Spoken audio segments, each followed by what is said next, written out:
music was just something that was always there surrounding us. It was like the narrative which we existed by.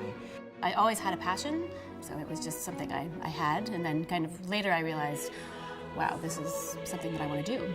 It's always been in my life, and along the way I started joining choirs when I was little, and it just kind of started consuming more and more of my time, and now I'm here and I love it.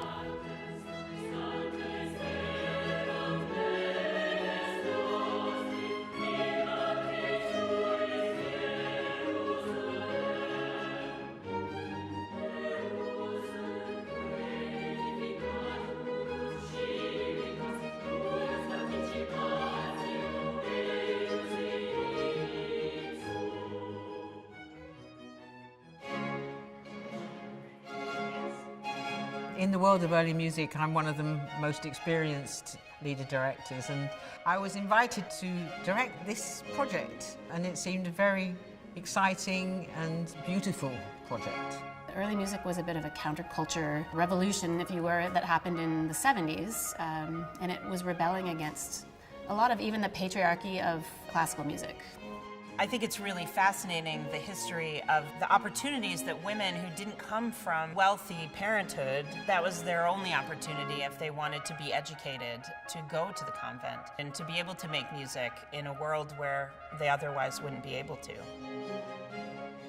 I think that women in general have a sense, like a strong sense of teamwork and community that is really vital to creating a group sound in a choir and an orchestra. There's a lot of artistry there, there's a lot of talent, and there's an awful lot of hard work represented.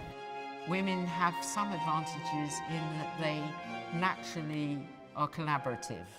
That creates a good morale. If people feel engaged, they produce much better work.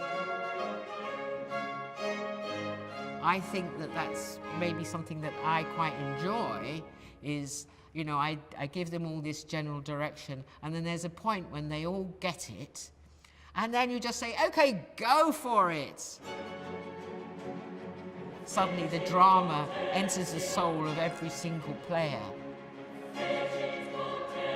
These are fantastic musicians on this stage, led by a powerhouse violinist who has definitely overcome a lot of barriers in her career. If you behave like a man who's in a position of power, and if you show any kind of temperament, you will get a lot of derogatory remarks made about you, because behavior which is acceptable in a man is not acceptable in a woman. So in a way, I mean, I have quite a temperament. My impulsiveness has gotten me into trouble.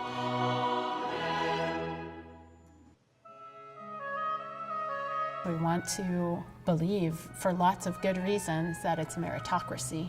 That if you have the talent and you've worked hard and you perform at the highest level that you can, then that will be recognized. You may not realize, but almost no women play the trumpet professionally. It's challenging to some people, even in, if you can believe it, the year 2017, to have a woman playing an instrument that is seen as a typical representation of power. And when you ask what are the challenges, it's like, how much time do you have?